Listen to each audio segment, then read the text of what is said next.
A widow who wishes to retain ownership of her husband's estate must remarry within 48 hours or... Ironwood Crossing, Colorado territory. Spring of 1875.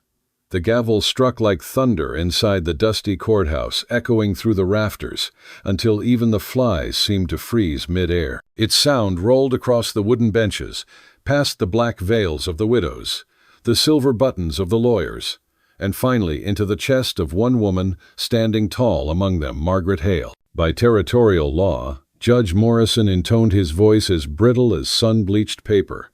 A widow who wishes to retain ownership of her husband's estate must remarry within 48 hours, or forfeit all holdings to the county registrar. No one cheered. No one gasped. The room only breathed its usual mix of petty gossip and cowardly silence.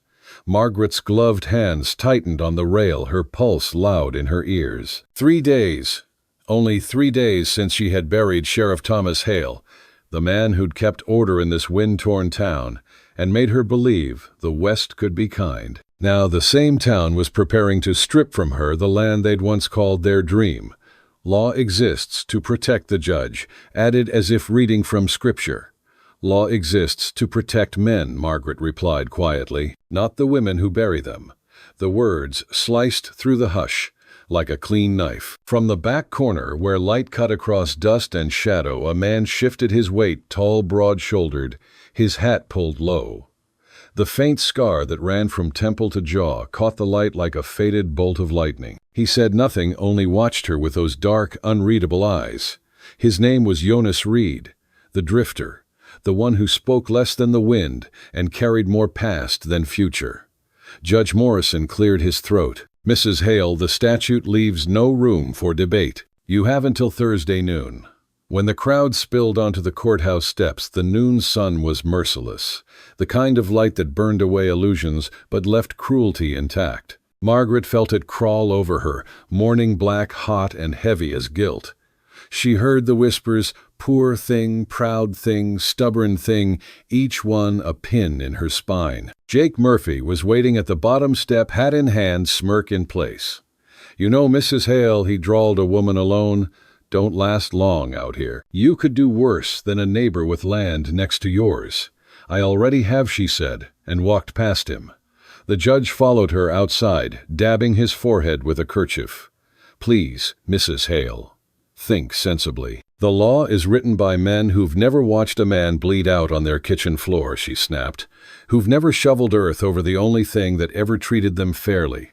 Her words hung in the dry air. Even Morrison's spectacles fogged for a moment, as if from shame. It was then the scarred man stepped forward, boots whispering against the wooden planks. Ma'am, he said, his voice, rough from disuse, fighting the law out, here's like fighting the wind. You'll wear yourself out long before it changes direction. Margaret turned, measuring him the way she measured horses, by the quietness in their stance. And what would you know about the wind, Mr. Reed? Jonas Reed. What do you want, Mr. Reed? He looked at her for a long moment before answering. To stop running. Morrison's eyes brightened with relief. Mr. Reed has volunteered to take on the marriage arrangement. He's a capable man. How generous, Margaret cut in her voice, sharp enough to draw blood. And what has he promised in return? My land, my cattle. My body. Jonas met her glare, unflinching. Nothing. Just a chance to stand still for once. The murmur that rippled through the crowd was part scandal, part curiosity. Margaret studied him, the threadbare shirt, the scar, the hands marked by old work and older sin. He looked like a man the world had chewed and spat out, but who refused to die. A dangerous kind of alive. Tell me, she said, that scar, how did you get it? Jonas's jaw tightened. Does it matter? If I'm to bind myself before God and law, I'd like to know what kind of man I'm getting. The kind still breathing when others aren't, he said flatly. The town inhaled as one. A killer, then. The rumors were true. Margaret's mouth curved, not in fear, but in defiance. Then you'll fit right in with Ironwood Crossing. Morrison exhaled loudly. Mrs. Hale, please. These are your choices. Marry Mr. Reed, or surrender the ranch and relocate to the widow's home in Denver. A widow's home. a polite word for slow dying. Margaret straightened her voice, carrying clear across the square. I'll die on my own land before I live on charity. The ranch stays mine. Then you'll marry the judge? Said simply. Margaret looked at Jonas again. His eyes met hers without flinching. She saw no triumph there, only a weary understanding, two souls caught in the same trap. Thursday, she said. No flowers, no veil, no lies. Jonas nodded once. I'll be there. The road home wound through open prairie, a ribbon of red dust and memory. Margaret rode her chestnut mare, Thomas's last gift, feeling the old rhythm of saddle and breath. The town fell behind, swallowed by the shimmering heat, and the ranch rose ahead golden and still against the foothills. 500 acres of stubborn survival. The house Thomas had built with his own hands stood solid in the sun, 2 stories, wraparound porch windows that caught the light like calm water. Pete Rodriguez, their foreman, waited by the gate hat pressed to his chest. His face was creased like a well-used map. "How'd it go, ma'am?" As expected, she said, dismounting. "I have 2 days to find myself a husband or lose everything." Pete spat in the dust. Thomas would have shot the lot of them. "Thomas isn't here," she said quietly. "That's the problem." She led the mare toward the barn, the familiar sense of hay and saddle oil filling her lungs. Everything was as Thomas left it, his boots by the door, his rifle above the mantel, his coffee cup half-stained on the table. Home had become a mausoleum. That night, when the lamps burned low, a knock came at the door. Margaret opened it to find Jonas Reed standing on the porch, rein on his shoulders, hat in hand. The scar on his face looked softer under the lantern glow, less a wound than a confession. "Mrs. Hale," he said, awkwardly polite. "Thought we should talk before Thursday. Set things straight." "Nothing to set straight," she replied coolly. "The law's decided. We'll both endure it." He nodded once. "Still, I wanted you to know I didn't ask for this. Didn't come looking to claim your land." "Then why agree?" Jonas stared out into the night where the prairie melted into darkness. "You ever been hunted, Mrs. Hale?" She frowned. "Hunted had men on your trail, sleeping with one eye open, wondering which sunrise brings them back to finish what they started." Margaret's throat tightened. "No, I have," he said simply. 3 years now. This marriage, this ranch. Maybe it's a way to stop running, or die standing still." He looked at her then, and in his eyes she saw something that startled her, not threat, but exhaustion, the same tiredness she felt in her own bones. "I don't need your protection, Mr. Reed." "Maybe not," he said softly. "But the law says different, and I reckon fighting the law is like fighting the wind." Margaret exhaled somewhere between a laugh and a sigh. "Then, let's hope we both learn to stand in it." Thursday came dressed in too much sunlight. The courthouse smelled of ink and dust. Margaret wore a gray dress, and the composure of a soldier marching toward her own execution. Jonas stood beside her, newly shaved, uncomfortable in a borrowed vest. The ceremony was brief. Words about honor and obedience floated in the air, meaningless as flies. When the judge reached the final line, "You may kiss the bride," Jonas leaned in, brushed his lips against her cheek, light as breath. It was not romance, it was recognition. 2 broken things acknowledging each other in the ruins. Outside, the town watched. Some smiled, some whispered, none understood. Pete held the horses. Jake Murphy stood in the shade, arms crossed, fury twisting his mouth. Margaret ignored them all. She stepped down the courthouse stairs, her back straight, her hands steady. Jonas fell into step beside her. As they reached the hitching post, he spoke low, meant for her ears only. "I meant what I said, Mrs. Hale.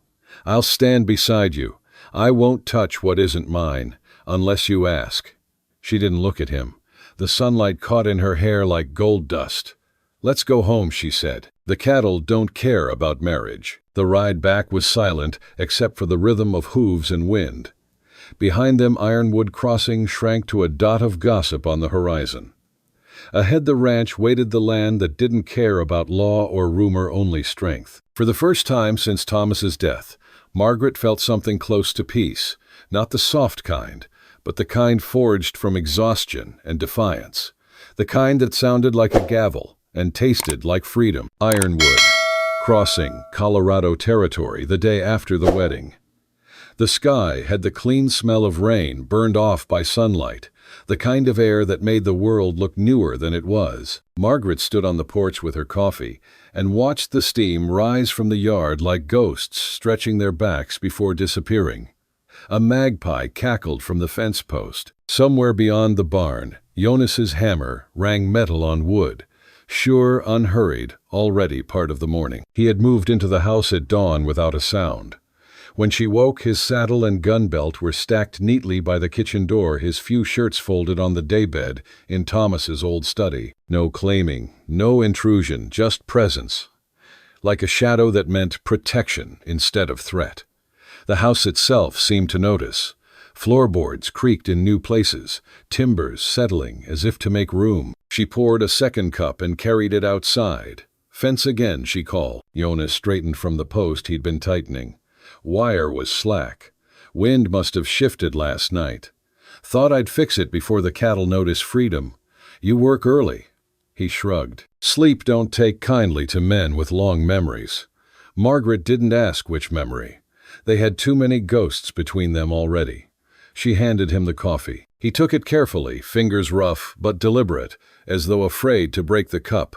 Steam blurred the scar for a moment. The gesture felt strangely intimate, sharing heat, sharing silence. "Pete's gone to check the creek," she said.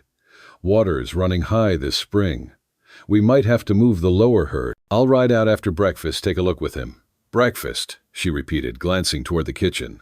A hint of something almost like amusement crossed his mouth. "I can cook, ma'am. Army saw to that. Hard biscuits and worse coffee." "We've got flour and bacon," she said. "Try not to ruin both." They ate at the long table where Thomas had once mapped grazing routes. Jonas moved with quiet economy, knife pan plate, nothing wasted. The smell of frying bacon mingled with the scent of wet wood and sunlight through open windows. For a few minutes the house forgot it was lonely. When the meal was done, Margaret tied her hair up, took her ledger, and followed him to the corral. The air trembled with flies and the restless shifting of young cattle. Jonas was already saddled, tightening the cinch with the casual strength of a man used to relying on his own hands. The chestnut mare tossed her head as Margaret approached, more curious than wary. "You ride well," Jonas said, adjusting his hat. "She carried me before the preacher did," Margaret replied. "We understand each other." They rode south, where the land fell toward Willow Creek. Grass shimmered damp from the night. The sun climbed higher, hot on their shoulders. Birds rose in startled flocks from the sage as they passed. Neither spoke much. Words were heavy things. It took trust to carry them far. At the creek, they found Pete squatting by the cutbank hat, shading his weathered face. "Morning, Mrs. Hale, Mrs. Reed," he corrected, the second name awkward on his tongue. "Water's up a foot. Another storm and she'll eat half the fence." Jonas studied the flow. "I can brace it with logs from the north stand. We'll need rope." "I'll send the boys after noon," Pete said. "They'll grumble, but they'll come." Margaret crouched, dipped her hand into the current. The cold bit her skin. "Thomas used to say this creek was honest," she murmured. "Never pretends to be still." Jonas looked at her but said nothing. Sometimes silence was the only answer big enough. By late afternoon, clouds gathered again, piling blue and gray above the mountains. The air thickened with the metallic promise of lightning. Jonas glanced up. "Storm's circling early. You should head back." "I've ridden through worse," she said. "I don't doubt it," he replied, "but the house leaks less than the sky." They reached the yard just as the first heavy drops hit. The world blurred. Rain roared on the roof, turning dust into dark mud. Margaret closed shutters, lit lamps, and found towels for the dripping man now standing awkwardly just inside her kitchen. His hair clung to his temples. The scar shone pale against tanned skin. "You'll catch cold," she said. "I don't catch much anymore," he answered, taking the towel without meeting her eyes. The storm settled over the ranch, steady and hard. Water drummed in the gutters, rattled down the chimney, hissed against the stove. They ate a simple supper, beans, bread, the last of the morning's bacon, and listened to thunder like artillery from far years. When lightning flashed, Jonas's hand twitched toward where a gun wasn't. Margaret saw it, pretended not to. Some reflexes belonged to older wars. Instead, she poured more coffee. "You fought it all?" she asked softly. He looked into the cup. "Union side. Missouri. Then cattle drives, mining towns, anywhere, work, didn't ask questions. I've been in places that forget your name as soon as you leave. This," he nodded toward the window, "feels different." "How so? Things here grow," he said. "That's rare." For a moment, the conversation held like the pause between thunder and echo. Outside wind rattled the porch swing. The house groaned but stayed upright. Margaret felt the warmth of the lamp on her skin, the closeness of another living soul across the table. She realized she'd been cold for months. When the thunder rolled again, she smiled faintly. "Thomas used to say I could outstare a storm." Jonas's mouth curved. "Looks like you're still right." The sound of that small, unexpected laugh between them did something neither wanted to name. They talked a little after that, nothing dangerous, horses, fences, the stubbornness of townsfolk. When the lamps burned low, he rose. "Roof held," he said. "I'll check the barn before turning in." "You'll drown out there," she protested. "Better me than the horses."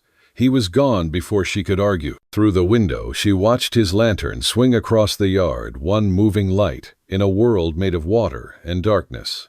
She told herself it was only gratitude, she felt nothing more. The storm ended near dawn. Mist hung low, and the air smelled of wet hay and iron. Margaret barely had time to pour coffee before Pete burst in hat dripping. "Wolves," he said. "North pasture. Took a calf, maybe two." Jonas appeared behind him, already dressed for the saddle. "Tracks fresh. Big pack." "I'll ride with you," Jonas said. Margaret set her cup down. "I'm coming too." Pete shook his head. "Ma'am, this is my land," she said. "I won't hide in the kitchen while something tears it apart." No one argued again. They rode hard through morning fog, hooves thudding in wet grass. At the edge of the north pasture, the ground told its story, deep prints, scattered tufts of hair, blood dark against trampled mud. The smell was thick, wild, undeniable. A half-eaten calf lay near the fence ribs, glistening. Flies buzzed like a curse. Jonas, dismounted, crouched beside the carcass. "5, maybe 6 in the pack," he said, tracing the tracks with a gloved finger. "They came through the tree line, worked quick, left before dawn. They'll be back tonight." "We can post guards," Pete offered. "That'll keep 'em cautious," Jonas said, "but not gone. We'll need to hunt." Margaret watched him stand, the rifle balanced easily in his hands. Rainwater dripped from his hat brim. For the first time, she saw not the drifter from town, but the soldier. He must have been focused, competent, dangerously calm. The sight made something shift in her chest, not fear exactly, but awareness. "Do what you have to," she said. "Just don't bring them too close to the house." Jonas gave a single nod. They spent the rest of the day preparing. Pete organized the hands into pairs for night watches. Jonas sharpened knives, cleaned rifles, mixed grease for the lantern. Margaret hauled feed, counted ammunition, and refused to rest. Every task kept her from thinking about how easily the world could still take what she loved. When dusk fell, the men took their posts. Jonas walked the perimeter, moving through shadows, like someone who belonged to them. Margaret waited on the porch with her shotgun across her knees. The sky bruised purple, then black. Coyotes yipped far off, answered by the low moan of wind through cottonwoods. Hours passed. The lantern flame in her hand trembled. She hated waiting. It made her remember things she'd rather keep buried. The smell of Thomas's blood on the floorboards. The silence afterward. The pitying faces. Now there was only the night and the possibility of loss repeating itself. A distant gunshot cracked the dark. Then another. Then silence. Margaret's heart stuttered. She rose ready to run, but before she could, hoofbeats pounded across the yard. Jonas rode out of the shadows, dismounting before the horse stopped moving. He was breathing hard, shirt-torn streaks of blood, wolf not his, across his sleeve. "They scattered," he said. 3 down, rest gone east. "Are you hurt?" He looked at his arm as if surprised to find it bleeding. "Just a scratch. You need cleaning up," she said, already pulling the door open. Inside, the lamp's glow made the kitchen small and close. Margaret fetched the tin basin, warm watercloth, carbolic. Jonas sat obediently, eyes following her, but not in the way men usually looked. More like study than want. She cleaned the cut hand steady, though her stomach twisted. He hissed once when the alcohol touched. "You don't flinch easy," he said. "I've had practice." Her fingers brushed his wrist. The pulse there was strong, steady, and too intimate for a house still half in mourning. She withdrew quickly, wrapped the bandage tight. "That'll hold," she said. "Thank you." The quiet after those words was full fire, crackle clock tick, rain dripping from the eaves. She realized how close they were standing. He smelled of smoke leather and the faint metallic scent of gun oil. It wasn't unpleasant. It was alive. "You should rest," she said, stepping back. "Tomorrow we check the fence again." Jonas rose, flexed his bandaged arm. "You'll sleep, maybe." He hesitated in the doorway. "If the wolves come again, I'll hear 'em first. Don't worry." "Worrying's part of ranch work," she said. He smiled, a small, tired curve. "Then I reckon we're both working late." Near midnight she woke to the creak of boards. Instinct made her reach for the shotgun. A shadow crossed the doorway, Jonas' barefoot lantern low. "Sorry," he whispered. "Didn't mean to startle you. Just checking the fire." She lowered the gun, heart still racing. "You move quiet as sin." "Sin's usually louder," he said, adding wood to the stove. Light flickered across his face, softening the scar. For a heartbeat, she imagined what he might have looked like before life had carved its warnings there. Younger, unbroken, maybe smiling easier. She realized she was staring and looked away. "Storm's clearing," he said. "Tomorrow it'll be bright." "Good," she answered, though brightness frightened her more than dark. Brightness meant people seeing, judging, remembering. He replaced the lantern glass and straight. "You don't have to stand watch, Margaret. Not while I'm here." "I've stood watch since Thomas died," she said. "Habit's a hard thing to bury. Then maybe we take turns." It was the first time he'd said, "We like it." Meant something. She nodded, not trusting her voice. When he finally left for the study, the house settled again. Wind whispered through the cracks. Margaret lay awake long after, listening for wolves, for ghosts, for whatever new sound might mean change. At some point she realized her fear had shifted. It wasn't the fear of being attacked anymore, but the fear of needing someone who might ride away when the road called again. Outside, dawn started over the hills, faint and silver. In the half-light, the ranch looked whole, fences intact, smoke rising from the chimney horses, grazing under a pale sky. She told herself it was enough one night, survived one more reason to believe this uneasy partnership might hold. Jonas came out of the barn leading both their horses. His arm was freshly bandaged, his eyes looked less hunted. "They won't bother us for a while," he said. "You sound certain." "Wolves understand territory," he replied. "So do I." She met his gaze.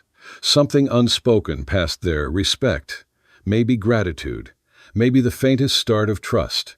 He touched his hat and turned toward the pasture. Margaret watched him go until distance blurred him into sunlight. The morning wind lifted her hair, warm and clean. She breathed it in, surprised to find that the scent of hope was not as foreign as she remembered. Ironwood Crossing, Colorado territory, 1 week after the wedding. The morning came quiet, too quiet for a ranch that usually woke with the cattle. Margaret noticed, first, no birdsong near the porch, only wind sighing through the cottonwoods and the faint creak of rope at the well.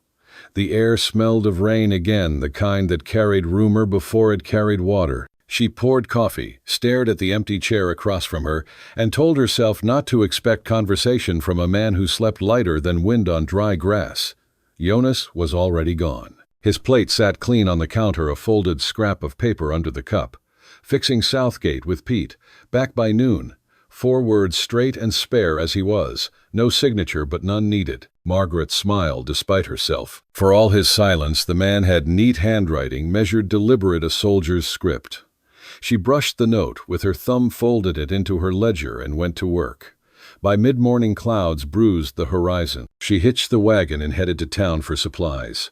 The road to Ironwood Crossing ran long and empty except for a hawk gliding low and a herd of antelope ghosting the ridge. Wind carried the smell of sage, wet stone, and distant thunder. She almost enjoyed the solitude until the town's shape rose ahead, and the first whispers found her ears. The general store was busier than usual. Barrels of flour lined the porch, sacks of feed stacked in half-hearted order. Mrs. Crane, from the boarding house, stood by the doorway, whispering into her hand like a secret too sweet to keep. Margaret stepped up the plank steps, skirts brushing dust. Conversation dimmed. Eyes flicked her way sharp, and assessing the way folks study a horse, they expect to stumble. "Morning, Mrs. Reed." Mrs. Crane said, her smile tight as corset laces. "How's married life treating you?" "Like the weather," Margaret replied. "Changes hourly, but I still get work done." A ripple of uneasy laughter followed. She walked inside, head high, ignoring it. If there was one thing the West taught a woman, it was how to carry silence like armor. Mr. Benton, behind the counter, looked up from his ledger. "Morning, ma'am. You're early for provisions. Need flour, salt, nails, lamp oil. And 3 yards of muslin if you've still got any clean." He nodded, reaching for the shelves. Outside, the chatter continued, fragments carried on the wind. "Married him quick. Didn't waste her morning. Scarred man, dangerous. Heard he killed a marshal once." Margaret gritted her teeth. Rumor in Ironwood grew faster than spring thistles. She kept her voice steady when Benton brought the supplies. "Put it on the account." "Yes, ma'am," he said, but his glance darted past her shoulder, uneasy. The doorway filled with the Murphy brothers, Jake, in front grin, already oiled, and his younger brother Luke swaggering close behind. "Well, look who's shopping like she's respectable," Jake drawled. "Mrs. Reed, wasn't it? Or should we call you Mrs. Charity?" Laughter sputtered. Benton froze. Margaret turned slowly, every inch of her posture measured. "Mr. Murphy," she said, calm but sharp enough to draw blood. "You seem to mistake my patience for permission." "Just making friendly talk," he said, stepping closer. "Folks say your new husband's been seen polishing that gun of his behind the barn."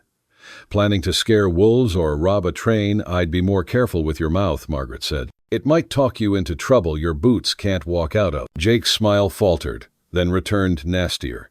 "Trouble? I'd say you brought plenty home already. A killer sleeping under your roof." The door slammed open before she could reply. Jonas filled the threshold like a change in weather dust on his coat hat, shadowing his face rifle slung casual but loaded. He'd come from the South Road fast, his horse still steamed outside. "You keep my name out of your mouth, Murphy," he said. Jake sneered. "Look who rides to defend his lady's honor. Ain't that touching?" Jonas took 2 steps forward. "You say one more word and I'll teach you the difference between gossip and consequence." Luke moved first, grabbing for Jonas's shoulder. The next second was motion and soundwood splintering, a grunt, a crash of barrels. Jonas spun, caught Luke by the collar, drove him back into a stack of flour sacks. The air filled with white dust. Jake lunged, fist swinging. Jonas ducked, answered with one that landed solid and final. Jake went down hard, groaning through his teeth. No one else moved. Even the clock on the wall seemed to hold its breath. Margaret's voice broke the stillness. "Gentlemen, I believe your credit here has expired." Jonas released Luke, who stumbled to his knees. The brothers backed toward the door, faces streaked with flour and humiliation. Jake spat a bloody grin, cutting through the dust. "This ain't over." Jonas wiped his knuckles on a rag. "You're right," he said softly. "Next time you'll finish what you start if you can still hold a gun." They left. The store exhaled. Benton cleared his throat. "Ma'am, sir, maybe best you take your goods and head home before the sheriff hears." Margaret gathered her parcels. Jonas picked up the last sack with one hand, no sign of strain. Outside, the sky was a flat sheet of pewter, the smell of rain sharper than before. She climbed onto the wagon bench. He mounted his horse beside her. They rode in silence until the town fell behind, replaced by open plain and rolling thunder. Only then did she speak. "You didn't have to do that." "Yes, I did," he said. "They'll spread more stories now. That you're violent. That I'm foolish." They already thought, both Jonas answered. "Truth, don't change their comfort." She glanced at him. The bruise under his jaw was darkening, a small mark of chaos in an otherwise calm face. "Still," she said quietly, "thank you." He nodded once. The road stretched long and empty between words. Rain began to fall, thin at first, then steady. The sound on the wagon canvas was oddly peaceful. Margaret lifted her face to it, let the cool drops erase the heat of anger. When they reached the ranch, the sky had broken open. Rain came sideways, drumming the roof, running in silver streams down the steps. Jonas helped unload the supplies, his shirt-soaked hair plastered against his forehead. Inside the fire in the stove hissed and flared. "Sit," she said, fetching a towel. "You'll catch your death." He obeyed without argument, an odd change from the man who'd faced down two brothers with nothing but a stare. She knelt beside him, drying his hair shoulders, the scar along his cheek. Her hand paused there. The line was rough, uneven, healed badly.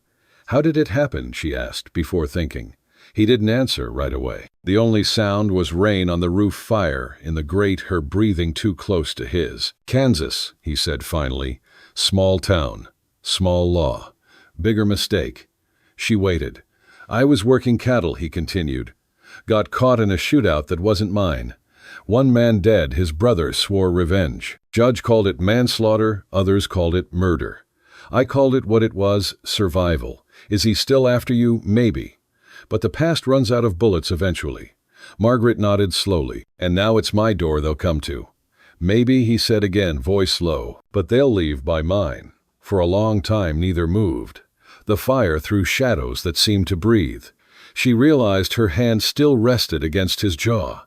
The warmth of his skin startled her. She withdrew quickly, turned to hang the towel on a chair. "You should clean that cut," she said. "And your hands." "Yes, ma'am." He rose, crossed to the wash basin. Water sloshed red from scraped knuckles. Margaret busied herself with the parcels, though her heart beat faster than it should. When he finished, he lingered by the window, watching the rain. "You care what they say," he said softly. "Of course I care. A woman's name is all she owns in a town like this." He turned to her. "Then let me earn back what mine costs you. I didn't marry you for favors. I know." He hesitated. "But a man can still pay his debts." Her voice gentled.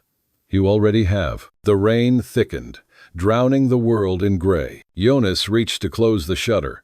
Lightning flashed white and merciless. For an instant, the room lit like day, and she saw him clearly, every line of exhaustion and quiet endurance. Something inside her cracked just a little, the way old wood gives when weather changes. When the thunder rolled away, she found herself saying, "You could have killed him back there, Jake, but you didn't." He looked surprised. No use killing what's already small. That made her laugh sudden and sharp. He smiled then, a real one, brief, but unguarded. It changed his face completely, like sunlight on a canyon wall that had always been shadow. "I haven't laughed in months," she admitted. "Then maybe we're even," he said. "I haven't either." The moment hung between them, gentle as breath. Then the wind rose, rattling the windows, reminding them that the world outside was still watching. Margaret busied herself with the stove, pretending interest in the fire. "You should eat something." "Not hungry." "You will be. Men like you burn through food the way storms burn through sky." He chuckled low. "You talk like a poet. I talk like a rancher who reads when the night's too long." He tilted his head. "That's worse than a poet. That's someone who knows better and still keeps hoping." Her hands stilled on the kettle. "Maybe I do." Rain tapered off toward evening. The world outside steamed soft and silver. Pete came in wet and tired, reported the fences holding the herd quiet. Jonas listened, nodded approval, and left again to check the barn. Margaret watched him go, a dark figure moving through mist. Something about the way he carried himself, steady, unhurried, felt like safety, and that frightened her more than danger. Later, when she blew out the last lamp, she saw the scar again in memory, the line of it, the history it carried, and thought of her own invisible ones. Maybe that's what drew her toward him, not the mystery but the mirror. The next morning, the town's gossip reached them by way of Pete's nephew, who brought mail from the depot. "Heard talk," the boy said, shifting in his boots. "They say Mr. Reed near killed them Murphys. Sheriff's asking questions. Jonas didn't look up from mending tack. Then the sheriff should come ask me." Margaret's jaw tightened. "If he does, I'll be here." Jonas met her eyes, and for once she couldn't read his expression. "Respect, maybe. Or warning. You don't owe me defense," he said. "Maybe not," she replied, "but I owe myself the truth. And I know what I saw, a man stopping trouble, not starting it." The boy left, eager to escape grown-up conviction. When silence settled again, Jonas said quietly, "Thank you." You can thank me by staying alive." He smiled that small, unsteady smile again. "I'll try." That night, the rain returned gentler this time, almost forgiving. They ate supper by lantern light. The talk was easy, repairs, calves, the price of salt. But beneath it ran something new, an understanding like music played just out of hearing. The world hadn't changed, but their place in it had shifted a fraction closer. As the fire died low, Jonas stood hat in hand. "Good night, Margaret." She hesitated before answering. "Good night, Jonas." He paused at the doorway. "Tomorrow I'll ride to town, talk to the sheriff myself. Best to end the talk before it grows teeth. You don't have to." "I do," he said simply. "If I'm to stay, it should be by choice, not rumor." When he was gone, she sat alone in the quiet house, listening to the rain and her own uncertain heartbeat. Outside thunder grumbled far off, more memory than threat. She thought of what he'd said, "If I'm to stay," and realized how much she already wanted that to be true. For the first time since Thomas's death, Margaret Hale blew out the lamp and went to bed without locking the door. Ironwood crossing Colorado territory 3 weeks after the wedding. The morning started with wind, the kind that sniffed along window cracks and whispered of trouble it hadn't found yet. Margaret heard it before she saw it, the barn doors groaning against their hinges, the low, restless mutter of cattle in the corral. Storms in the west spoke different languages. Some carried water, others carried men. Jonas came from the yard, sleeves, rolled hair damp with sweat, though the air was cold. "Tracks by the creek," he said. "2 horses, maybe more. Shoes from town?" Margaret asked. He nodded once. "Or someone hired to look mean on his behalf." Pete joined them at the porch, hat in hand. "Saw smoke near the ridge this morning. Not lightning kind. Campfire kind." Margaret's stomach tightened. Trouble never needed an invitation. It just needed direction. "Then we get ready." They spent the day fortifying without saying the word attack. Jonas checked rifles, oiled the hinges on the shutters, stacked water buckets near the well. Pete organized the ranch hands into pairs, 2 by the north fence, 2 near the creek, bend 1 at the barn. Margaret baked bread because hands need something to do when fear starts asking questions. By afternoon, the sky bruised to a deep violet, the color of waiting. At sundown, Jonas came to the kitchen, wiping dust from his hands. "They're close," he said. Crows lifted sudden off the ridge. "How many? 5, maybe 6. He met her eyes. "Mrs. Reed, if they come tonight, stay in the house," she bristled. "Don't Mrs. Reed me like I'm China. This is my land." "I know," he said quietly, "and I aim to keep it yours. Then we keep it together." Jonas studied her a long moment, then handed her the Winchester he'd cleaned that morning. "Safety still sticks a little," he warned. "You squeeze the trigger slow, not hard." She took the rifle its weight, solid, honest. "I know how to shoot, Jonas." "I figured you did," he said, the faintest ghost of a smile under the worry. "Just never hurts to say the obvious when bullets start flying." Night fell early. Clouds covered the moon, leaving the world a study in black and breath. From the barn came the soft snort of horses, uneasy. Somewhere an owl called short and cut off, as if even the night wanted to hide. Margaret sat by the window, watching the yard. Jonas moved between shadows like he belonged to them, checking each corner, each door latch. Pete's lantern bobbed near the corrals, then vanished behind the hayloft. The smell of kerosene hung heavy. Around midnight, the dog started a low growl that built to frantic barking. Jonas froze hand on the doorframe.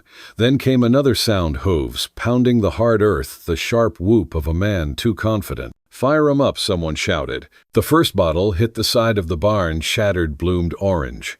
Flame ran quick up the planks, greedy as gossip. For half a second, everyone stared, the human brain always slower than fire. Then Jonas moved. "Pete, get the horses out," he barked. Margaret waterline. She was already running, skirt bunched in one fist, bucket in the other. Heat slammed her face. Smoke stung her eyes. The world became sound, the roar of flame, the crack of gunfire, the scream of animals terrified of their own shadows. Jonas met her by the well. Together they hauled water, threw it where it hissed, and turned to steam. A bullet whined past, splintering the post beside her shoulder. "Down," he shouted, dragging her behind the trough. Splinters rained. "Stay low." But Margaret was already crawling toward the barn, another bucket in hand. Jonas cursed under his breath and followed. The flames climbed higher, licking the rafters, lighting the yard like a cruel sunrise. Two shapes on horseback circled the outer fence, firing wild to keep them pinned. Jonas lifted the rifle sighted, fired once. A rider yelped, tumbled from the saddle. The other wheeled his horse, retreating toward the ridge. For a moment only the fire fought them. "Keep throwing," Jonas ordered. She did again, until her arms trembled and the water tasted of ash. Pete and the men broke the rear doors, leading the horses out blindfolded. When at last the roof caved inward, the flames shrank exhausted. Rain began to fall thin, almost mocking, but enough to finish what they'd started. Silence returned in pieces, first the hiss of wet embers, then the cough of men, then Margaret's ragged breathing. Her hands shook. The bucket slipped clattering. Jonas caught it before it rolled away. "You all right?" he asked. "I'm standing," she said, voice hoarse. "That's enough," he nodded. "Not all of them ran. One's down near the fence. We'll see what he knows." Pete joined them, face streaked with soot. "Found this by the trail." He held up a torn strip of cloth, fine wool dyed dark blue. Not ranch hand fabric. Town coat. Jonas's jaw tightened. "Morrison," he said. The judge Margaret frowned. "What would he? He's got debts in Denver. Murphy pays them off, he gives cover. And he's got reason to want me gone." She stared at him through the drifting smoke. "Because of Kansas, because the man I killed was his son." The truth landed heavy between them. The wind hissed through burned rafters, carrying sparks away like secrets. Margaret steadied her voice. "Then they won't stop." "No," Jonas said. "They won't." They dragged the wounded man from the fence at dawn. He was young, scared, missing half an ear, and all his courage. Jonas questioned him with a patience more frightening than anger. "Who sent you?"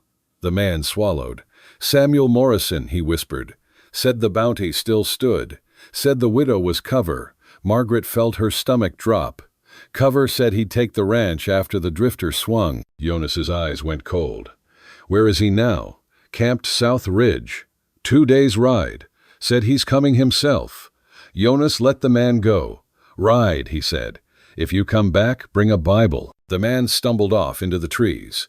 Pete spat. "Judge or not, he steps foot here, he's fair game."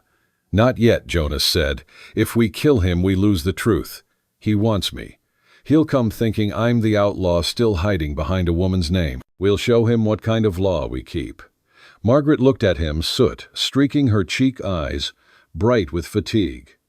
"You sound like a marshal." "I'm nothing so noble," he said. "Just a man tired of being hunted." She touched his sleeve. "Well, you're not alone anymore." He looked at her hand, at the smudge of ash across her wrist. The contact was brief, but it steadied both of them. That afternoon they buried what the fire had taken: 2 horses, half a winter's feed, and a sense of safety that would never fully grow back. Rain fell again, soft this time, like apology. Margaret stood beside Jonas under the lean-to where the barn had been. The air smelled of wet smoke and loss. "We rebuild," she said. "We will," Jonas answered. Pete approached with coffee and grim humor. "Never thought I'd see a woman fight a fire with a bucket in one hand and a rifle in the other. Never thought I'd live to do it," Margaret said. Jonas looked at her then, not as an employer or obligation, but as equal. "Most men wouldn't have stood like you did. Most men don't have something worth standing for." He smiled, a slow, tired curve that felt like sunlight after too many gray mornings. "Guess that makes 2 of us." Evening crept in gold and blue. Jonas sat on the porch cleaning his gun. Margaret brought him a tin plate of stew and a slice of the bread she'd baked before the fire. He accepted both with a nod. "Can't taste much through the smoke," she said, sitting beside him. "Still better than army rations." Low bar, she teased, and he chuckled. They ate in silence a while. Crickets started their lonely choir. From the pasture came the soft clink of a cowbell, ordinary, steady, alive. It felt like victory. When the plates were empty, Jonas set his aside. "Tomorrow I'll ride to town," he said. "See what Morrison's planning. If he means to come himself, we need to be ready. You think he'll try again? He's a man who's lived too long on other people's fear. He'll come to prove he can still make someone kneel. Then he'll find we don't. He glanced at her, admiration flickering under fatigue. You keep talking like that, you'll start rumors. They already talk, she said. Let them choke on something true for once. Wind brushed across the porch, carrying the smell of rain-damp sage. Jonas leaned back, exhaled slowly. I used to think peace was a place, he said. Turns out it's a person standing still beside you when everything else burns. Margaret looked toward the blackened frame of the barn. Then, don't move, Jonas. He didn't. Later, when the lamps were low, she walked out alone. The sky above Ironwood spread enormous, jeweled with stars. The barn's ruins steamed faintly, a dark skeleton against the heavens. Somewhere a frog called by the creek, unbothered by human grief. She realized she wasn't trembling anymore. Behind her, Jonas stepped onto the porch boots, soft on the boards. Couldn't sleep. Didn't want to, she said. Feels like the world's holding its breath. He joined her at the railing. The night smelled of smoke and clean rain. For a while they said nothing, just watched the constellations drift like lanterns over the ridge. Thomas used to name the stars for me, she murmured. After the fire, I forgot them. Jonas pointed toward the north. That one's called Arcturus, means guardian. My mother told me that when I was small. Fitting, she said. You keep guard better than most laws I've known. He shook his head. Law's easy. Garden's hard. Takes care. Care, she repeated softly. Is that what this is? He met her eyes in the starlight. I don't know what it is yet, but it's worth staying alive to find out. She felt the words settle inside her like warmth after fever. When a gust lifted her hair, he reached to steady it, not touching her, just letting his hand hover close enough for the air between them to hum. It was more intimate than any kiss. Tomorrow, she said, we ride to town together. He started to protest. She silenced him with a look that had stopped storms before. I'm done hiding behind anyone's name. He nodded slowly. Then we'll face him side by side. Always, she said. At dawn, the ranch looked wounded but alive. Smoke rose gentle from the chimney. Pete and the men hammered new boards into place, their hammers keeping rhythm with the waking earth. Jonas saddled both horses while Margaret packed bread coffee cartridges. Before mounting, she turned toward the ruins one last time. Sunlight spilled over them, turning the charred timbers gold. It wasn't beauty exactly, but it was proof that something had survived. Jonas tightened his cinch, looked over. Ready, yes, she said. More than I thought I'd ever be.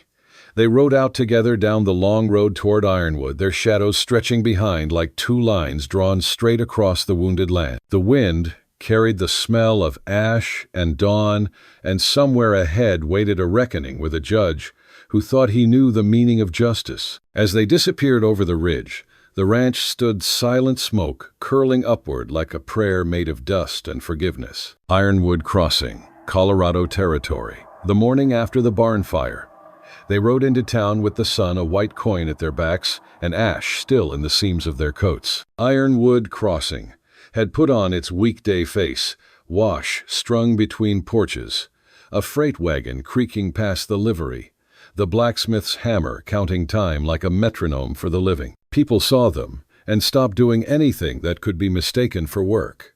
A woman wrung a cloth too long and folded it twice. Two boys leaned a broom against nothing and tried not to stare. Even the dogs quieted. Jonas let the horses walk, not daring a trot. You don't hurry into a room full of people waiting to misremember you. Margaret sat straight, hat, brim-level black dress, clean despite the smoke that clung to it like a story that wouldn't be talked out of telling itself. They turned off Main toward the courthouse. White paint blistered at the eaves, flag limp as a tired tongue, and pulled up short of the steps. Last chance to let me do the talking alone, Jonas said. Last chance to think I'd let you, Margaret answered, and swung down. Judge Morrison was already at his window. He had the kind of face that made a man think of ledgers, spare, pale, cataloging. This was not the first time he'd watched people approach his door. It might be the last time he believed they would leave with less than they brought. They tied off at the rail. Several townsfolk fell into an accidental line along the boardwalk. Mr. Benton from the store had in his hands. Mrs. Crane from the boarding house mouth, ready for a prayer she didn't know. The Murphy brothers propped like bad grammar against the shade of the saloon. The bell of the little church gave a single confused note, and went silent, as if it had seen enough of ceremony to know the difference between a marriage and an execution. "Ready?" Jonas asked. "Ready," Margaret said, and meant it. They took the steps together. The door was heavy, the kind that made entering an agreement. Inside, the air had been trained to forget the smell of people. The judge stood behind his desk with a Bible and a pen. He did not offer a chair. "Mrs. Reed," he said, as if the name were a word a man had to chew before swallowing. "Mr. Reed. You've made quite a stir." "A fire," did Margaret said, voice level. "Men working your business lit it." Morrison's eyes didn't blink. "Allegations spoken in heat don't stand in the cool of morning." "Then let morning hear them," Jonas said. He stepped forward, hands empty, voice even. "You sent men to my wife's ranch." "I send no one," the judge said. "The law does." "The law shatters bottles full of kerosene on a barn," Margaret asked. "The law fires into a yard where a widow stands, drawn up between a flame and the only home she has left." The judge glanced past them toward the window where faces pressed in the warped glass. He adjusted the cuff of his coat, a precise man's nervousness. "You're upset," he said. "Understandably." "I'm not upset," Margaret said. "I'm finished." Morrison set the pen down with a click. "With what exactly?" "With hiding," she said. "With whispering to men who trade in whispers. With pretending you don't have a son buried in Kansas and a hunger to make the ground fair by salting other people's fields." Something in his face twitched, not grief exactly. The memory of it. He recovered fast. "Careful." "I am careful," she said, and moved closer to the desk so he could smell the smoke still in her hair. "Careful enough to know which planks on that porch will groan, and which men in this town will too when you push your weight onto them. Careful enough to know you can't sit in judgment over a matter that bleeds your own name." He let the silence stretch. "Good judges make people fill it. Bad judges drown in it." "We have no sheriff," he said finally, like a man producing a fact that had never disappointed him before. "No federal marshal within a week." "Then you'll want witnesses," Jonas said. He turned his head toward the doorway. Pete Rodriguez stepped in with two ranch hands behind him and set a dented coffee pot on the judge's desk, as if he'd been invited to a picnic. The smell of strong brew cut the courthouse air like a knife through a too-tight collar. Pete poured without being asked, sliding the first tin cup to Jonas, the second to Margaret, the third to the judge, who took it by reflex, and then stared down at it as though he'd never seen coffee made by someone who didn't need permission. "Morning court," Pete announced, voice pitched to the door and the clustered faces beyond. "Refreshments provided." Morrison bristled. "This is irregular." "So is attempted arson," Pete said. "One of the boys found this near our north fence." He laid a scrap of fine blue wool beside the Bible edges, singed. "We don't wear town cloth on fire nights." The judge didn't touch it. People began filing into the room, careful at first, then simply inevitable. Mr. Benton, Mrs. Crane, the farrier with his apron, still powdered with a horse's hoof, the minister, chin lifting as if floating on a thought he might later call inspiration. Even Jake Murphy, who slid along the back wall like a roach that had learned to imitate a man. "Order," the judge said out of habit, but the word didn't change the number of hearts in the room, and it didn't subtract any eyes. Jonas took a breath and let it go. "I killed your son," he said, and the room stopped moving its chests. You could hear the coffee settle in the pot. He drew first. 3 witnesses alive, 1 buried, all willing to swear. "I've been running from your anger since, but I won't run through Margaret's house and call it marriage. So I've come to put my name where you like to keep your pen." He slid his palm open onto the desk between them. A man who offers his empty hand is either asking to be forgiven or inviting the blow that proves he shouldn't have been. Morrison studied it like you study a snake in winter, wondering whether it's still got spring. "You expect absolution," the judge said. "I expect terms," Jonas answered. That surprised the judge into honesty. "Terms? You think this is cattle you can count and load? I think this is debt," Jonas said softly. "Yours, mine, the town's. Debts get settled or they turn men into collectors with empty lives." Morrison's jaw worked. "Terms," he repeated, not because he agreed, but because the word opened a door he could stand in for a minute and pretend he wasn't inside the house. Margaret stepped into that door first.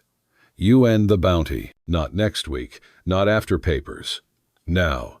You recuse yourself from any matter touching Jonas Reed, past or future. You post a notice to that effect on this very door. And you stand in this room today and say to these people that any man who comes to my land to collect on your grief will find the weight of law on his neck, not my porch under his boots. Morrison's face went strange. She had spoken in the grammar he understood. Imperatives posted notices named doors, and for a sliver of a second, he looked almost grateful to have someone else translate his pain into a clerical task. And in return, he said, finding the familiar territory of bargain. In return, Jonas said, I stop being your errand for vengeance. I stop being the story people tell to keep your son worth the telling. I stay put. Work. Pay taxes that you can stamp and put in a box. The ranch will sell beef to the railroad when it comes. We'll need contracts witnessed. Honest ones. Signed by a judge who didn't send the night to burn my wife's life. Murmur in the room. The railroad had the power to make men fantasize like fever. Morrison felt it too. You could see the flicker of numbers across his eyes like a telegraph line checking its wires. Jake Murphy laughed from the wall, a sound like a nail on a plate. Listen to him. The drifter and the widow buying respect with meat.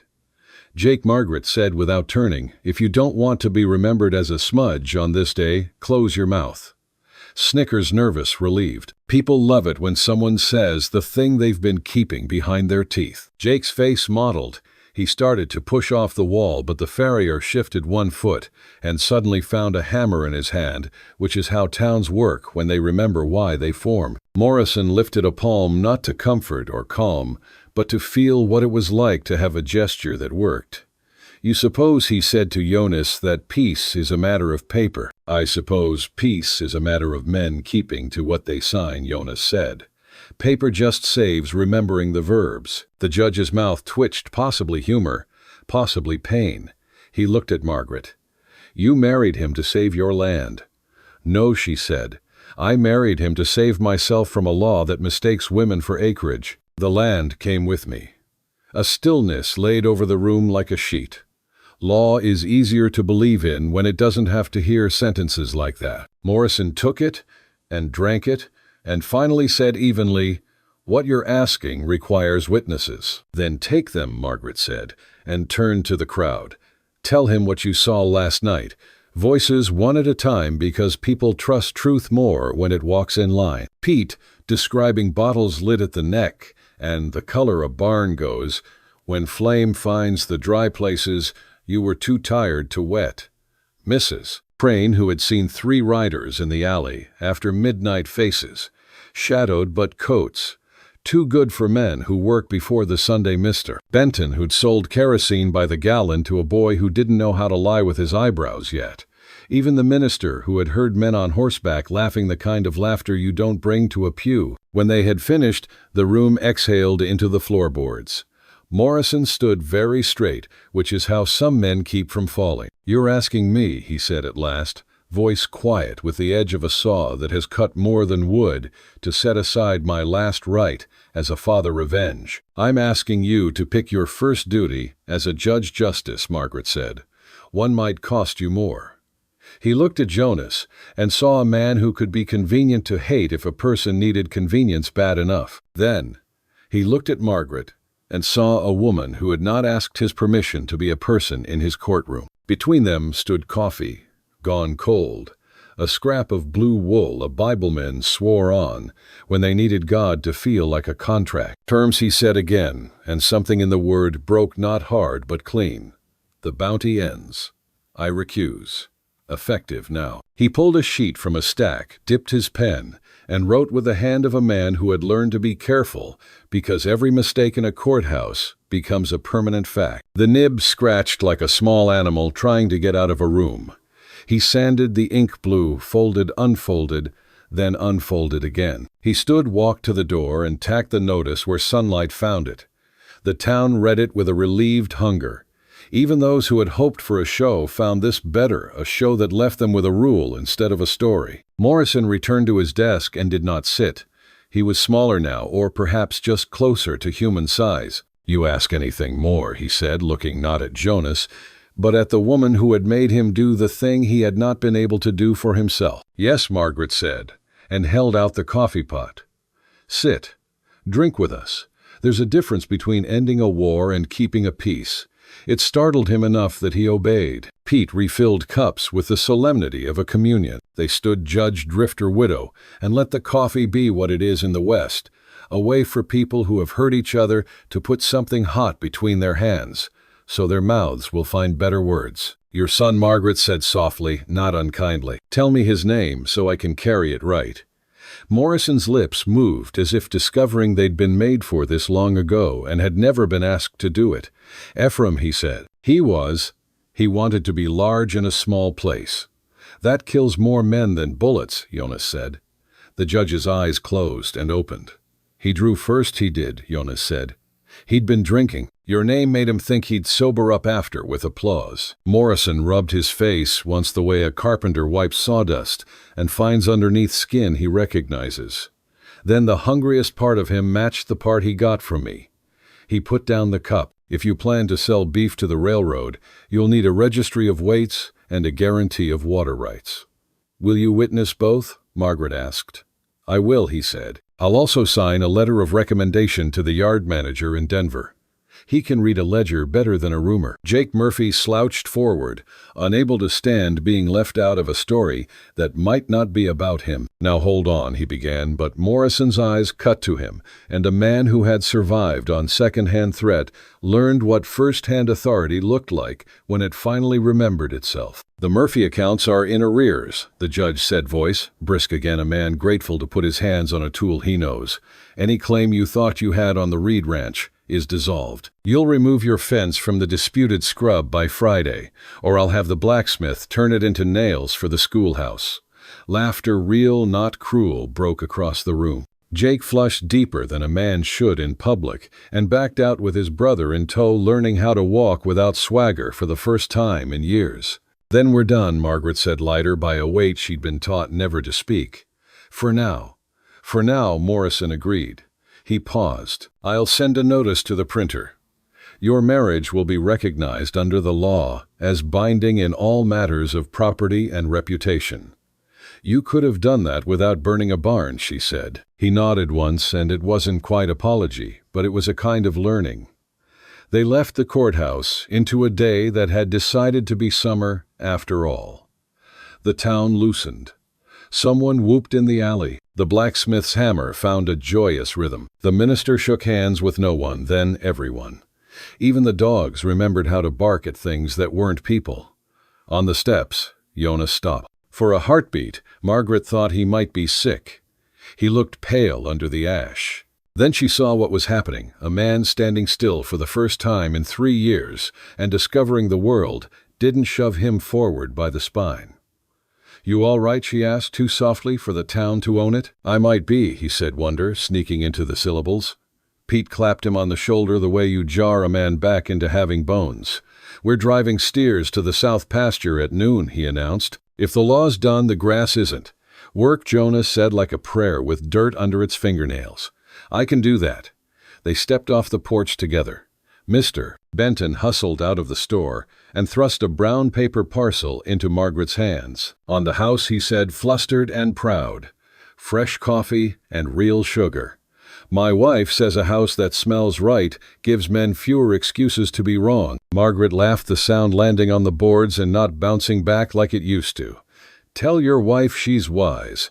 They mounted, turned their horses homeward. At the edge of town, the boarding house girls waved from a balcony, not flirtation, just joy, the way people wave when they remember they're not doomed to repeat what they were raised in. The wind picked up and carried the scent of wet fence posts, new-cut lumber, morning griddle. The road unrolled, like a straight answer. A mile out, when the town was a square in the rear of their eyes, Margaret reached across the space between saddles and took Jonas's wrist. He didn't pull away. "You did it," she said. "We did it," he answered. "With coffee." With truth, she corrected, but didn't let go. They rode the rest of the way, with hands touching a small connection hidden by horseflesh and distance, the kind no law can notarize, and no rumor can ruin if people who hold it decide not to let go. Back at the ranch, the burned frame of the barn waited like a scar, teaching skin what stronger means. The men raised a new beam to the sky and cheered when it took. Margaret slid off her mare and looked toward the porch, the rope hanging from its nail. For the first time since Wind Hill, she felt her chest fill all the way up. "Home," she said. "Home," Jonas echoed. He went to work without ceremony, sleeves rolled, hammer finding a rhythm the men matched. Margaret carried water and later coffee, and when she handed a tin cup to the man who had once been a roomer, he looked up at her and smiled a smile with no apology in it, which is rarer than gold in any territory. The day moved. It did what days do when people remember they have them held, then emptied toward evening. Somewhere beyond the ridge, thunder muttered a story about weather. Here hammers answered. Here a judge wrote a notice that might hold until the river changed its mind. Here a widow said we and meant a future, not a grammar trick. It wasn't everything, but it was the first honest peace either of them had bought that the night could not steal before morning. Ironwood Crossing, Colorado Territory, 2 weeks after the judge's notice. Peace in the west never rode quiet for long. It clanked, coughed, and checked over its shoulder, as if expecting ambush. For 14 mornings, the Reed Ranch had known something close to it.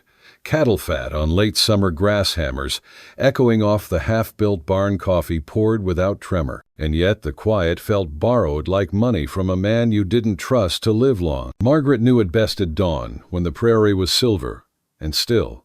From the porch, she watched Jonas saddle his bay hat low, a dark line against light. The men called him Boss now, though he never claimed the title. He worked harder than any of them, saying little eyes always on the horizon, as if waiting for something to crawl over it. She poured him coffee and handed him the tin. Their fingers brushed. The touch lingered just a second too long. "Fence near the canyon needs mending," he said. "I'll come," she replied automatically. He shook his head. "Stay close today. I saw vultures circling the ridge last night." Vultures circle because something's dying. Not everything dying is danger. Not everything living is safe, he said, and rode off. She watched until the shape of him blurred into the bright distance, then turned back to the house. Her chest hurt in the way it does when you start believing a man who has already promised to leave once before. The canyon lay 5 miles west, a jagged mouth in the land that swallowed sound and spat back echo. Jonas worked there alone for hours, resetting posts, stringing new wire. Every hammer strike carried through the still air like punctuation. The world smelled of sun-warmed stone and creosote. By noon, sweat darkened his shirt, and the horse dozed in the shade. That's when he heard it hoofbeats 2, then 4, then too many. He straightened, hand drifting to his gun. The sound came from the draw beyond the ridge, deliberate, not hurried. Men who rode that way weren't chasing. They were arriving. A figure appeared, first a rider holding a white flag made from a torn shirt tied to a stick.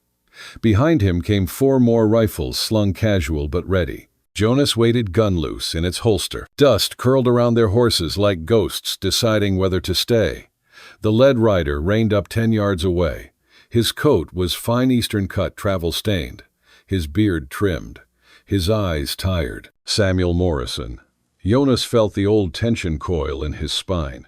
"You must be lost," he said. "I'm exactly where I intended," Morrison replied. "You left things incomplete. I thought paper fixed that." "Paper fixed the law," Morrison said. "Not the heart." Jonas's thumb rubbed the edge of his revolver. "If you came for vengeance, bring a gun instead of a flag. I came for clarity," the judge said, "and perhaps for something like mercy." The 4 guards behind him stayed mounted, hands easy but close to triggers. The white flag fluttered weakly, more dust than purity. "What do you want Morrison to see? Whether I was wrong about you," he said, "and whether your wife's faith in justice was misplaced? You made your choice," Jonas said, "and I kept it. The bounty is gone. The notice stands. But rumors travel faster than ink. Men from Kansas have been asking questions. There are others who think the price on your head still shines." Jonas's stomach went cold. You brought them here. I'm trying to keep them from arriving, Morrison said quietly. I told them I'd handle it myself, that you'd answer for my son's death in a way that left no bodies. I came to see whether you'd give me that peace willingly. Jonas stared at him. You want me to confess? I want you to tell me what my boy's last breath bought, Morrison said. Truth, Mr. Reed. I never heard it from you. Jonas looked away toward the red walls of the canyon. Wind moved through sage carrying heat and the low hum of flies. He drew first, Jonas said. But you already know that. I know what witnesses say. Then you know he was drunk. Mean. He shot a man in the foot the week before for bumping his drink. I told him to walk away. He laughed. Drew, I fired second but straighter. That's all. And that's supposed to heal a father? Morrison asked. Jonas's voice roughened. Nothing heals that. I didn't expect it to. But killing me won't either. The judge's jaw worked. For a moment he looked old enough to be human. I believed justice could make grief reasonable. It can't. Then stop using it as an excuse. Morrison's eyes flicked up. You speak freely for a man still living on borrowed forgiveness. I speak freely because I've earned it, Jonas said. Every dawn I've woken wishing your bullet had found me years ago. Something in that honesty reached Morrison where argument could not. He exhaled long and slow. You're right about one thing, he said finally. Killing you won't help. But if those Kansas men come, they won't stop for words. You need to be ready. Then we're done, Jonas said. I'll ride you back to the ridge. Morrison hesitated. Your wife, he said quietly. She reminds me of my own. When she died, I thought God had left. Seeing Mrs. Reed fight me, maybe he was just hiding in a woman's courage. Jonas didn't answer. The judge turned his horse, raised a hand to his men. They started back the way they'd come, the flag dragging low, almost gray now. At the top of the ridge, Morrison stopped looking down at the canyon once more, then rode on until dusk took him. Jonas stood still a long time after they were gone. Margaret met him halfway home. She'd ignored his order, of course, rode out the moment Pete told her he hadn't returned. When she saw him, relief and fury collided behind her ribs. You look like you've seen a ghost, she said. Maybe I have, he answered, and maybe he's still deciding which of us belongs to the grave. She drew closer eyes, scanning him for blood. What did he want, Truth, Jonas said. And a warning. There are more men coming. Then we'll prepare. He shook his head. You should go to Denver. Stay with Thomas's sister. This isn't your fight. Her voice turned to steel. Everything that happens on this land is my fight. He dismounted, stepped close enough that she could smell the dust on him, the faint leather and gun oil. Margaret, if they come, they won't stop at walls. They'll burn you to reach me. Then let them learn fire burns both ways. He stared at her, and something inside him, fear, admiration, love, shifted all at once. He reached up, cupped her face, gently thumb-tracing the soot line at her temple. You'll get me killed, you know. She didn't blink. Then you won't die alone. By nightfall, the ranch was a fortress again. Lanterns hung low to keep silhouettes hidden. Rifles leaned in corners. The men took turns patrolling the ridge. Jonas cleaned his revolver by lamplight, every motion deliberate. Margaret sat opposite him, sewing torn saddle straps, her needle flashing in rhythm with the click of the gun's cylinder. Outside, coyotes yipped their cries, distant but insistent. The wind smelled of sage and rain. The lamp between them cast a small circle of gold, everything beyond lost to shadow. When this is done, she said, what will you do? He looked up. If there's a world left to live in, I might stay. And if there isn't, then I'll keep you safe until the end. You think that's your burden? He smiled faintly. Maybe it's my penance. She put down the needle. Jonas, I didn't marry you to collect your guilt. He studied her face in the flickering light, the determined line of her mouth, the defiance in eyes that still softened when they met his. Then why did you, at first, she said. Because the law said I had to. Now she hesitated. Because I wanted to see what kind of man you'd choose to be when no one forced you. He set the revolver down, stood, and crossed to her. The air between them thickened. And what do you see now? I see a man trying to be better than the world expects. His hand touched hers, calloused warmth against fabric. You make it sound easy. "It's not," she said. "That's why it matters." The storm chose that moment to break. Thunder rolled across the hills, rattling the windows. Rain hammered the roof. The lantern flickered. Jonas reached up, steadying it, then looked down at her again. Lightning flared through the glass, and for an instant, the room was pure white. When darkness returned, she was in his arms. The kiss began softly, as if either might pull away, but deepened with the desperate understanding of two people who had run out of excuses. Rain beat harder. Wind moaned through the shutters. Her hands slid to his shoulders, felt the scars beneath his shirt, the strength there. His fingers tangled in her hair. The world beyond ceased to exist. When they finally parted breathless, Margaret rested her forehead against his. "What happens now?" she whispered. "Now," he said, "we wait for the dawn, and whatever rides with it." That dawn came crimson, torn by clouds. They hadn't slept. Outside, the air was thick electric. Pete rode in from the ridge before sunrise, face grim. "Riders," he said. 6 of them. Coming from the canyon. Jonas holstered his gun. "Morrison's men." Pete shook his head. "No flags, no mercy." Margaret went to the cupboard, pulled down her rifle, checked the chamber. Jonas turned to protest, but she was already at the door. "I told you before," she said. "This is my land." He met her eyes, nodded once. "Then, let's defend it." They took positions, Jonas, by the porch rail, Margaret, at the upper window, overlooking the yard. The men fanned out along the fences. The riders appeared minutes later. Black silhouettes against the rising Sunday dust rose behind them like smoke. No words were exchanged. The time for talk had gone. The first shot came from the ridge, a warning that wasn't one. Bullets answered, whistling through the morning air. Jonas fired, once dropped a man from his saddle. Margaret's rifle cracked from above, precise and measured. The men pressed closer, circling. "Stay down," Jonas shouted. "I'm fine," she called back, firing again. The fight was short and brutal. 2 of the attackers fell. The rest turned tail, realizing they'd ridden into a place that shot straighter than it prayed. When the last echo faded, only the wind moved, stirring dust over the dead. Jonas scanned the field, then looked up. "Margaret, I'm here," she said, breathless, but steady. "Are they gone for now?" She came down, rifle in hand, face pale but fierce. The men gathered the bodies, silent. Pete spat into the dirt. "Think that's the last of 'em." Jonas looked west, where the canyon cut the horizon. "Not until Morrison's truth spreads farther than his son's name." Margaret stepped beside him, rain still dripping from the eaves onto their shoulders. "Then we make it spread," she said. "How?" "By living," she answered simply. "By building what they tried to burn." Jonas looked at her, this woman, who had fought fire law and death, and felt something shift deep inside, something neither war nor guilt had touched. He reached for her hand, laced their fingers together. The sky cracked open again, thunder rolling like applause. They stood there, soaked, unbowed, watching the light break through storm clouds. That night the ranch slept in uneasy peace. The dead were buried beyond the north fence. The men drank coffee instead of whiskey. Jonas sat on the porch, gun across his knees. Margaret joined him, wrapped in a shawl, hair still damp from the rain. "Do you think they'll come again?" she asked. "They always do," he said.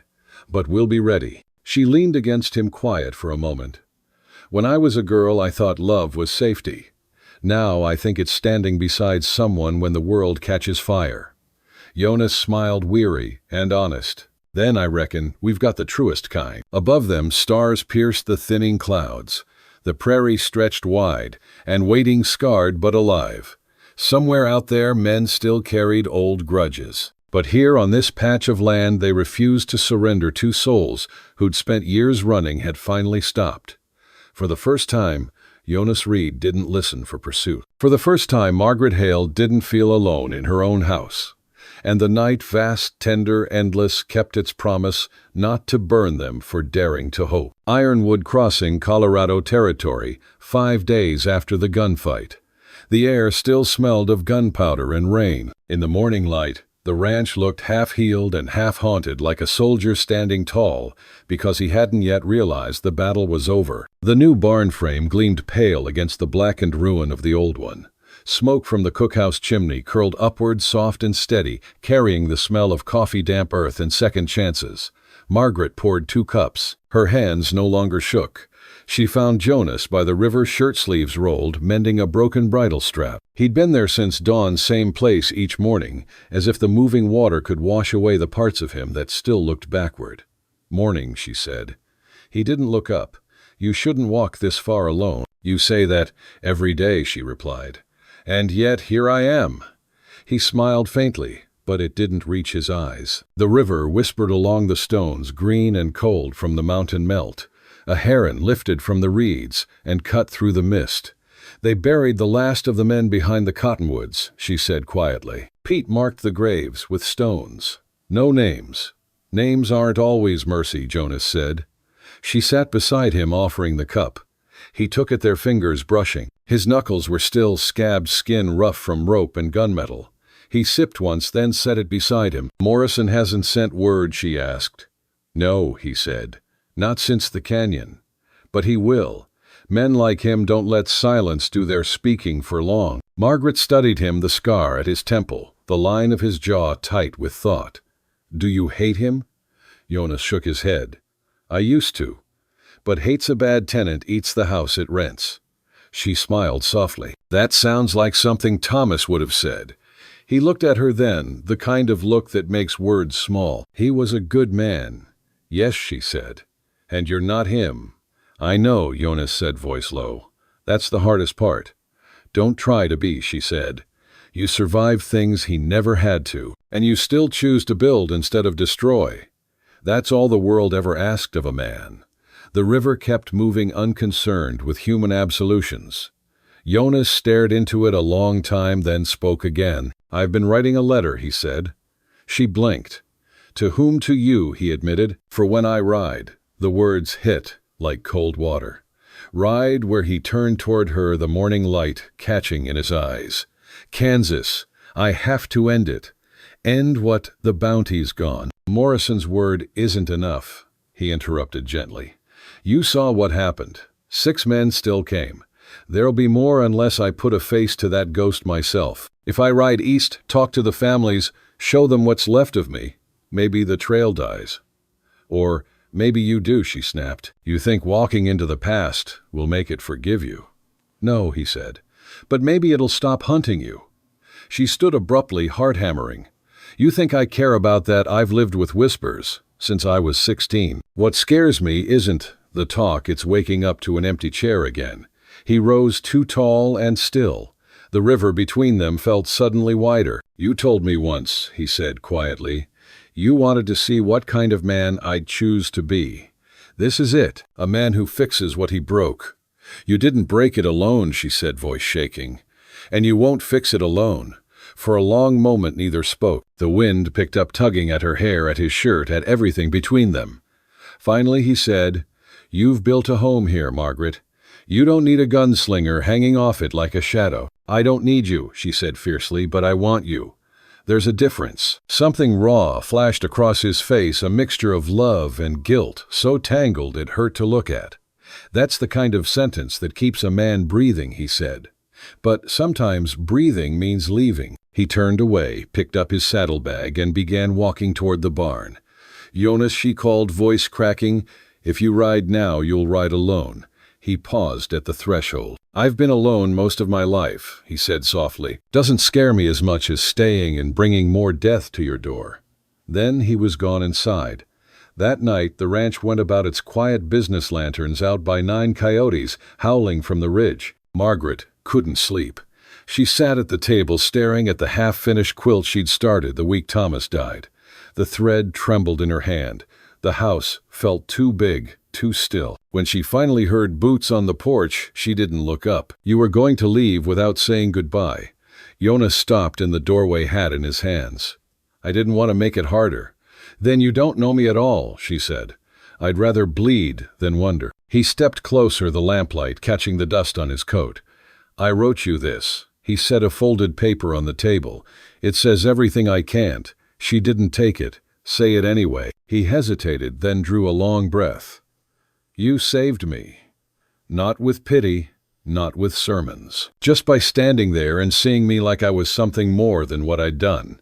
Every time I think about leaving, I remember that look, the one that says you expect me to keep my promises. That's what I'm writing to do. Tears stung her eyes, but she forced her voice steady. If you go, go clean. But promise me something.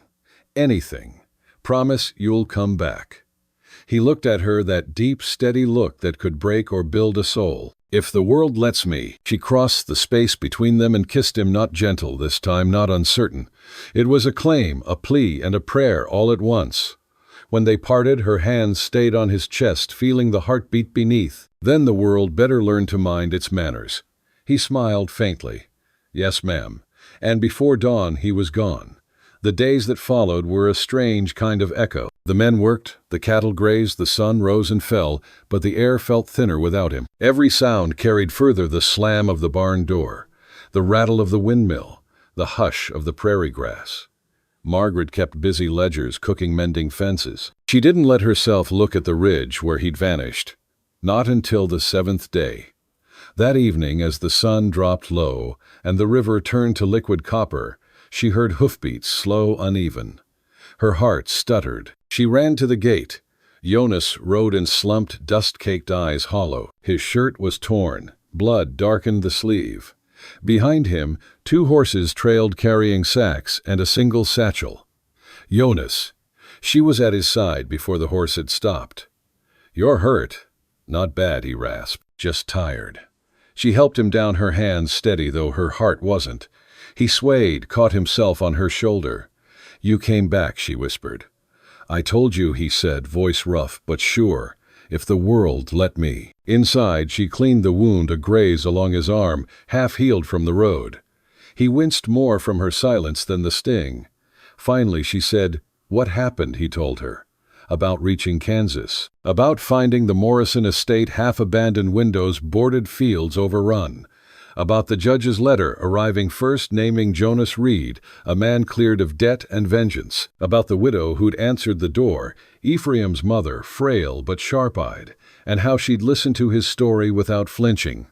She said her son wasn't a monster, Jonas murmured, just a boy who never learned consequence until it came dressed in bullets. Then she thanked me. Thanked you, Margaret whispered. She said truth was a kinder grave than lies. He fell quiet. Outside, the wind sighed against the shutters. Margaret wrapped the bandage tight, tied it off, and sat back. You did it, she said. He nodded. For what it's worth. It's worth everything, she said softly. Now you can stop running. He met her eyes. Can I? She reached out, fingers brushing his jaw. You already have. The next morning dawned gold and windless. For the first time in months, the ranch felt like a place that belonged to the living. Pete brought word from town. Judge Morrison had resigned his post and left for Denver. The notice still hung on the courthouse door, weathering sun and gossip alike. Margaret found Jonas by the new barn, running his hand along the fresh timber. Feels solid, he said. It is, she replied. So are we. He turned toward her. I thought peace would feel louder. It never does, she said. It just stops hurting. They walked to the river together. The current was slower now, reflecting the blue of the open sky. Jonas knelt, scooped a handful of water, let it run through his fingers. This is where I decided to leave, he said quietly. And where you came back. He looked up at her, a slow smile breaking the weariness in his face. You make a fine full circle, Mrs. Reed. She smiled back. And you make a fine man when you stop trying not to be one. He stood, took her hands, rough palms against soft ones. What now? Now, she said, we live. And if the past ever finds us again, we let it see what we built from its ruins. He pulled her close, resting his forehead against hers. The wind moved through the grass, soft as forgiveness. For a long time, neither spoke. The river kept its steady rhythm beside them, a song of motion that somehow sounded like staying. Finally, Margaret whispered, Tell me what was in that letter you left on the table. Jonas chuckled softly. You never read it. I didn't need to, she said. You came back. Still, he said, reaching into his coat. He handed her the folded paper, edges worn from the trail. Read it now. She opened it slowly. The handwriting was careful. The ink faded where rain had touched it. Margaret, if you're reading this, I've gone to finish what I should have finished long ago. You once told me a man's worth isn't in what he survives, but what he builds afterward. I used to think I was a ruin, but maybe I was just waiting for someone brave enough to plant something in me. If I don't return no